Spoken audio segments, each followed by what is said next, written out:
Okay, so today we're gonna dive into building a consistent daily learning habit, which I know is something that a lot of people think about and something that you've given some thought to as well. Yeah, absolutely. So we're really going to try to get to the bottom of how to gain knowledge effectively and I think more importantly stick with it.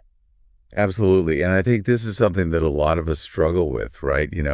We have that initial burst of energy. We're like, oh, I'm going to learn a new language or, I'm going to pick up a new skill. But then, life happens and it kind of fizzles out. Yeah, or even if it's not life, sometimes the motivation just isn't there, even if we have the time. Yeah, exactly. So I think that's what we really want to try to get to. How do we move past that initial excitement that kind of fizzles out and create something that is sustainable? Absolutely. So, the first thing that kind of jumps out at me is this idea of starting small. So, the source material suggests starting with just 10 to 15 minutes of learning each day, which immediately seems a lot less overwhelming than thinking, like, oh my gosh, I've got to carve out, an hour or 2 hours every day. Yeah. I mean, when we think about, you know, starting a new habit or really picking up anything new, there's this concept called activation energy. Okay. It basically means that uh, there's a certain amount of mental push that we need to start something, Mm-hmm. right? And the larger the task seems, the more activation energy we need. Right. So the bigger it is, the harder it is to start. Exactly. And so the idea behind starting small is that you reduce that activation energy so it's much easier to begin. Makes sense. It's kind of like, gently rolling a snowball. Yeah. As it goes, it just picks up momentum. Yeah. And I think what the material emphasizes is that once you've built that habit, once you started small, you can always increase it. But the key is to just get going. Totally. So it's better to do a little bit every day than to, try to bite off more than you can chew and then end up doing nothing. So the next thing that stood out to me was this idea of making it a routine. Okay. So, like, actually setting a specific time each day for your learning.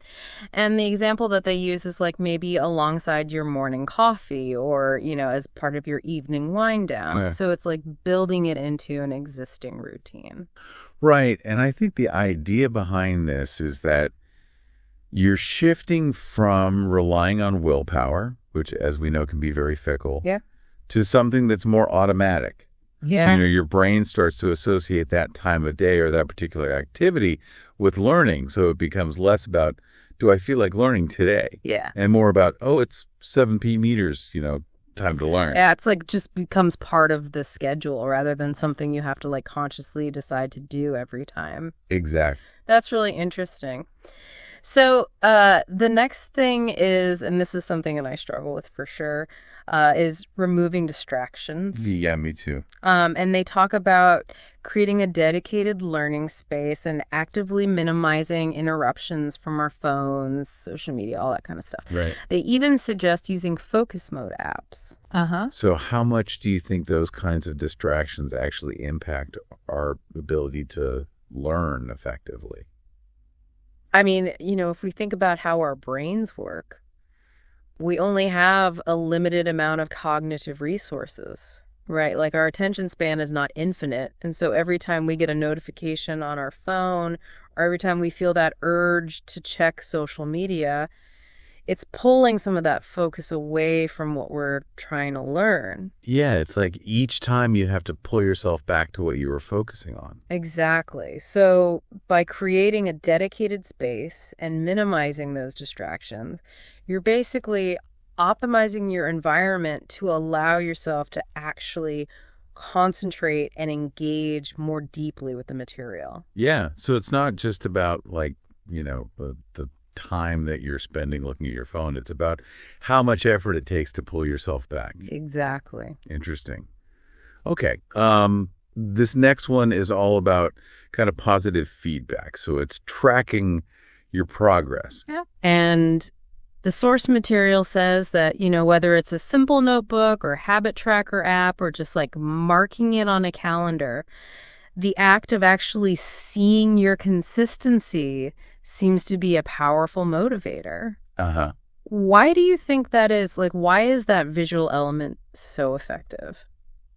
It's funny because our brains are very responsive to visual feedback, Mm-hmm. right? Like if we can see something concrete, it just feels more real. Right. So when you see a streak of, completed learning days, it's like tangible evidence that you're actually committed to this, you're making progress, and that can be incredibly motivating. I can see that. Yeah, it gives you a sense of Yeah. accomplishment, and it makes you more likely to stick with it, even if you're just taking small steps every day. Cool. So the last tip is to reward yourself. Okay.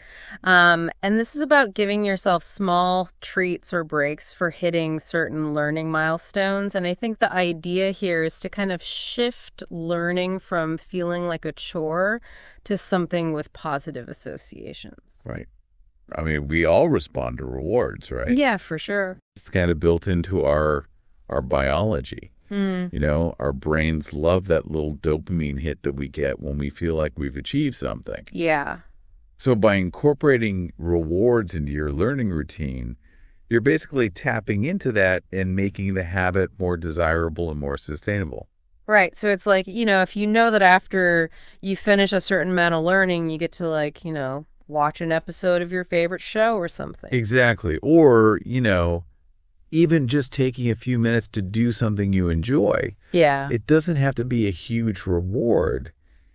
Even just a small acknowledgement of your effort can make a difference.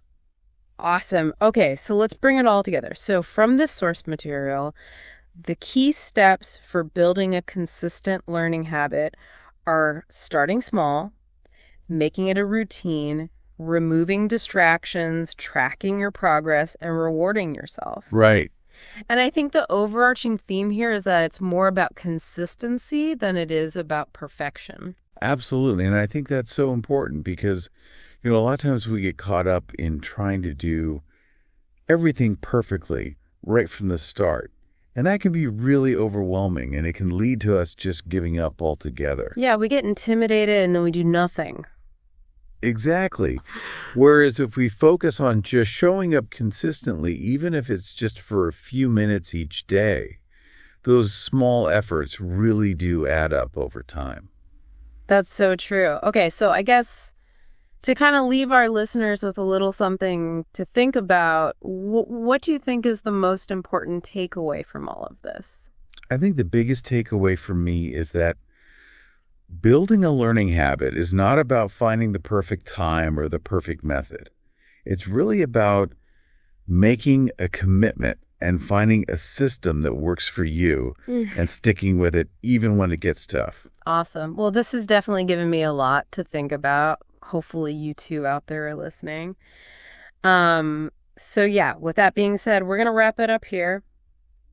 But I want to leave you with just a final thought. What's one small step that you can take today to start building your own daily learning habit in an area that you're genuinely curious about? Yeah. What are you going to go learn? Exactly. All right. Thanks for joining me on this deep dive. It was fun. See ya.